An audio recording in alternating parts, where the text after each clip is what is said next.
Hi everyone. In this video, I'll show you how to fix the SmartTube TV has stopped error so you can get back to watching videos without interruptions. Step 1. Restart your smart TV or device. Sometimes, simply restarting your TV or streaming device fixes temporary glitches. Turn it off, unplug it for 10 seconds, then plug it back in and turn it on. Step 2.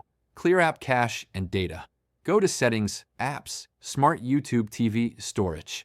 Select Clear Cache first, then Clear Data. Restart the app and check if it works. Step 3. Update SmartTube TV. Open the App Store or the source where you installed SmartTube TV.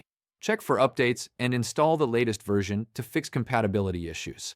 Step 4. Reinstall the app. If clearing cache and updating didn't work, uninstall SmartTube TV. Download and install it again from the official source. Step 5. Check internet connection. Make sure your device is connected to stable Wi-Fi or Ethernet. A slow connection can sometimes trigger the app to crash. Step 6. Use a different device. If the problem persists, try using SmartTube TV on another TV or Android device to confirm if it's device-specific. And that's it. These steps should fix the SmartTube TV has stopped error. If this video helped you, don't forget to like and subscribe for more quick tech fixes.